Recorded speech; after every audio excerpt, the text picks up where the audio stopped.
بسم اللہ الرحمن الرحیم۔ اشتغال، ہم پڑھ رہے تھے مفعول بہ کے فعل کے حذف کے مقامات۔ وہ کون کون سے مقام ہے جب مفعول بہ کا فعل حذف ہوتا ہے؟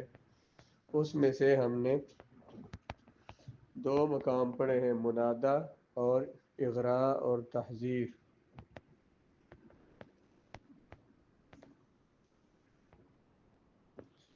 اب پڑھیں گے اشتغال۔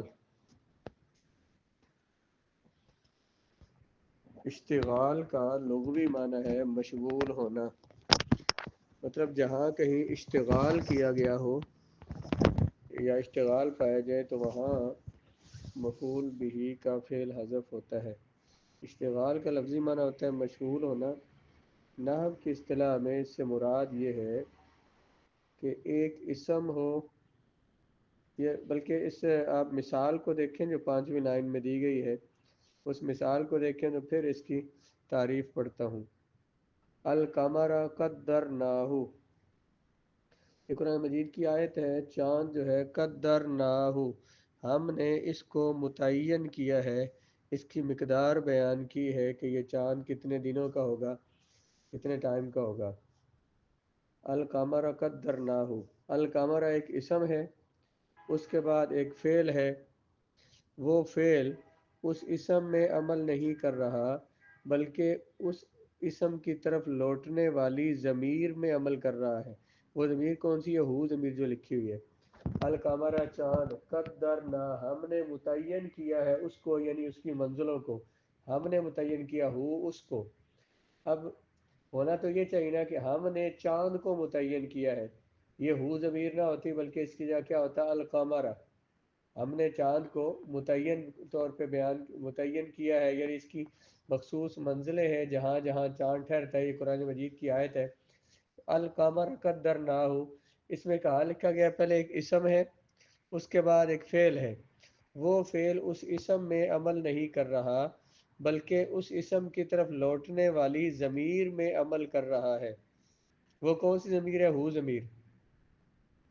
قدرنا، قدرنا جو ہے اس فعل کو کیا کرنا چاہیے؟ اس فعل کو عمل کرنا چاہیے القمرہ پر، اسے اپنا مفعول بنانا چاہیے، لیکن یہ اس کو مفعول نہیں بنا رہا بلکہ اس طرف لوٹنے والی ضمیر کو مفعول بنا رہا ہے۔ وہ کون سی ہے؟ ہو ضمیر۔ تو ایک اسم ہو، اس کے بعد فعل ہو، وہ فعل اس اسم پر عمل نہ کر رہا ہو بلکہ اس کی طرف لوٹنے والی ضمیر میں عمل کر رہا ہو، لیکن اگر اس فعل کو اس ضمیر سے فارغ کر کے اس اسم پر عمل کروایا جائے تو وہ اس پر عمل بھی کر سکے۔ اس کو دہرائیں ذرا، کیا کہا؟ ایک اسم ہو، اس کے بعد ایک فعل ہو، ایک اسم ہو اس کے بعد فعل ہو، وہ فعل اس اسم پر عمل نہ کرے بلکہ اس اسم کی طرف لوٹنے والی ضمیر میں عمل کر رہا ہو۔ اس طرح عمل کر رہا ہو کہ اگر اس فعل کو اس ضمیر سے فارغ کر کے اس اسم پر عمل کروایا جائے، اسم کا عامل بنایا جائے تو وہ اس اسم پر عمل کر سکے۔ القمر ایک اسم ہے، اس کے بعد ایک فعل ہے۔ یہ فعل اس اسم پر عمل نہیں کر رہا بلکہ اس کی طرف لوٹنے والی ضمیر پر عمل کر رہا ہے، لیکن اگر اس فعل کو اس ضمیر سے فارغ کر کے اس اسم پر عمل کروایا جائے تو وہ اس پر عمل کر سکتا ہے۔ اب ذرا اوپر پڑھیے، اب پڑھیں ذرا۔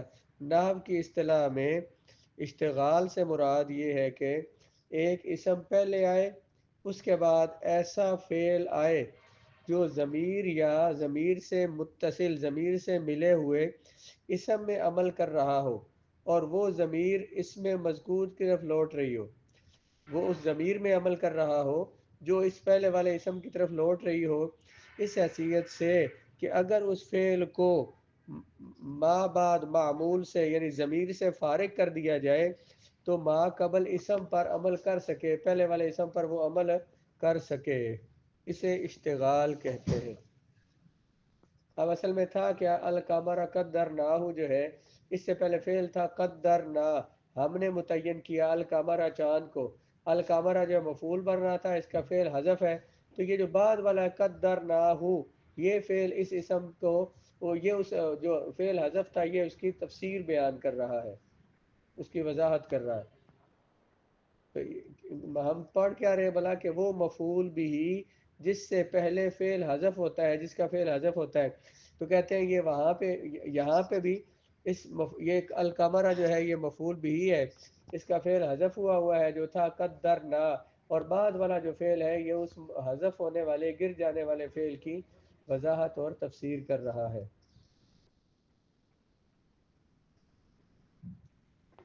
تعریف یاد ہو گئی؟ کوئی سمجھ آئے گی؟ جی. ان مثالوں میں القمرہ اور المخلصہ یہ مشغول عنہ ہیں، یعنی یہ ایسے اسم ہیں جن سے مش... جی.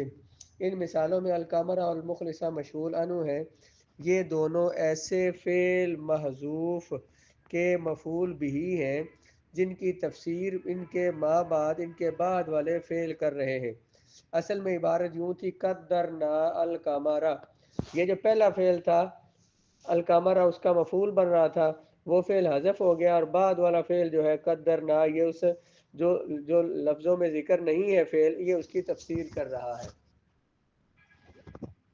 لیکن ہم بھی یہ مثال عام طور پہ یہ جملہ اس طرح کا بولتے ہیں، ہم نے یہ کہنا ہوتا ہے کہ سبق پڑھو سبق پڑھو. اب ہمیں یا فعل پہلے بول لیں، مثلا ہم نے کہا پڑھو، آگے مفعول ذکر نہیں کیا، پڑھو سبق، یوں کہنا چاہیے تھا. ہم نے اس پہلے فعل کو حذف کر دیا، پہلے بولا سبق تاکہ وہ دھیان اس چیز کی طرف جائے جو ہم بولنا چاہتے ہیں، جس پہ ہم زور دینا چاہتے ہیں، تاکہ توجہ اس طرف ہو. ہم نے بندے کہا سبق سبق سبق، بعد میں کہا بھائی پڑھو، تو یہ کیا تھا؟ اس پہلے فعل حالانکہ آنا پہلے چاہیے تھا، ہم نے اس کو حذف کر دیا اور اسے بعد میں لے کے آئے، اور جس چیز پر زور تھا نا، جو چیز سمجھانی تھی، جس پہ توجہ دلانی تھی، اس کو پہلے ذکر کیا تاکہ بندے کی توجہ اس طرف صحیح ہو جائے.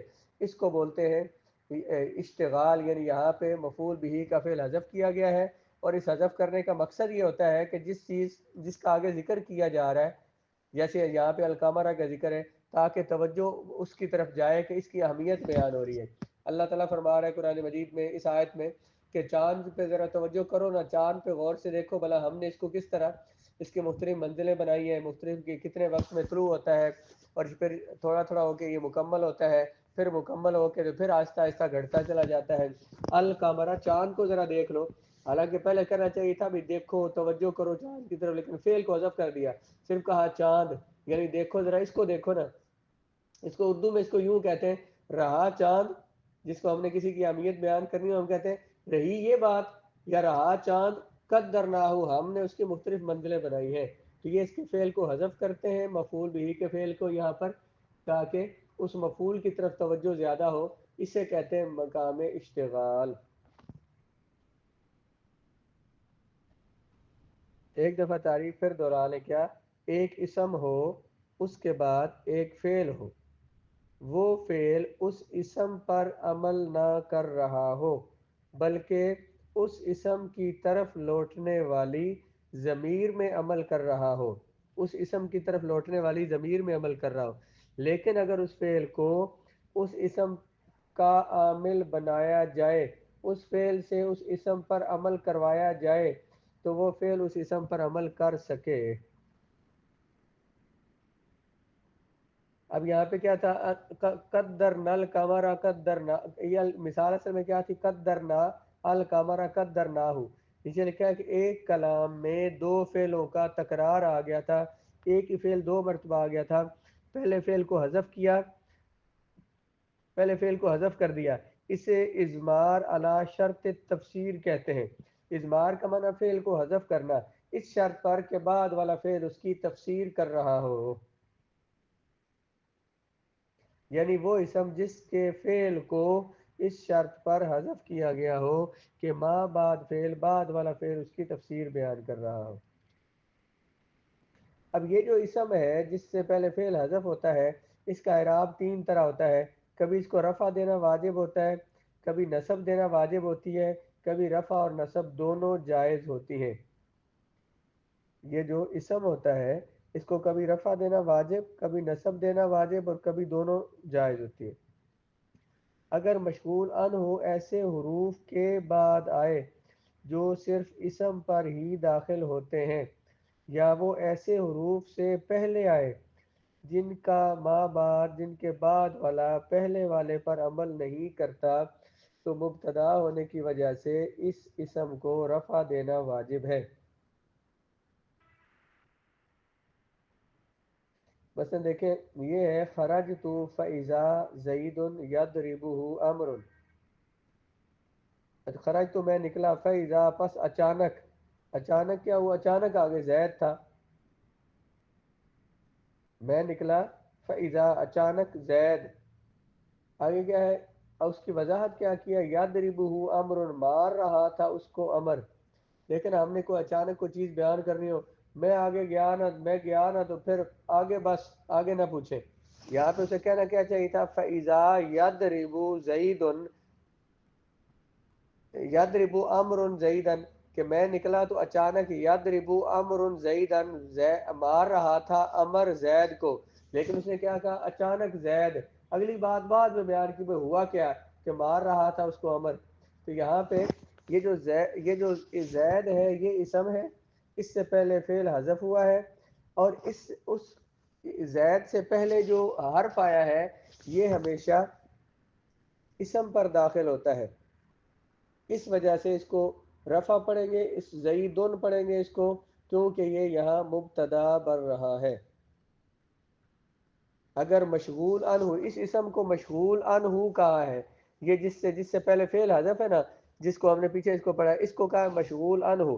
اگر مشغول عنہ ایسے حروف کے بعد آئے جو حروف صرف اسم پر داخل ہوتے ہیں، وہ نیچے لکھے ہوئے جیسے حروف شرط ہیں، جیسے استفہام ہے، حروف تقدید، اور بھی لکھا ہوا ہے جیسے اس سے پیچھے، بلکہ اذا فجائیہ، جو اذا اچانک کا معنی دیتا ہے، تو اگر ایسے حروف کے بعد آئے جو صرف اسموں پر داخل ہوتے ہیں، پھر اس کو رفع دیتے ہیں۔ اس کو بلکہ اسی طرح سے مختصر کر لیں کہ یہ جو اسم ہے مشغول عنہ جسے کہا ہے، اگر یہ ایسے حروف کے بعد آئے جو اسموں پر داخل ہوتے ہیں، اس کو رفع دیتے ہیں۔ آگے یہ ہے کہ اگر یہ مشغول عنہ ایسے حروف کے بعد آئے جو صرف فعلوں پر داخل ہوتے ہیں، تو اسے نصب دیتے ہیں۔ اور اگر یہ جو مشغول عنہ ہے، یہ اس میں یہ دونوں صورتیں نہ پائی جائیں، نہ تو ایسے حرف کے بعد ہو جو کہ اسموں پر آتا ہے، نہ ایسے حرف کے بعد ہو جو فعلوں پر آتا ہے، پھر اس کو نصب اور رفع دونوں دینا جائز ہوتے ہیں۔ کیا کہا؟ اس کو رفع دینا واجب ہے کب؟ جب یہ ایسے حروف کے بعد ہے جو پھر اسموں پر داخل ہوتے ہیں۔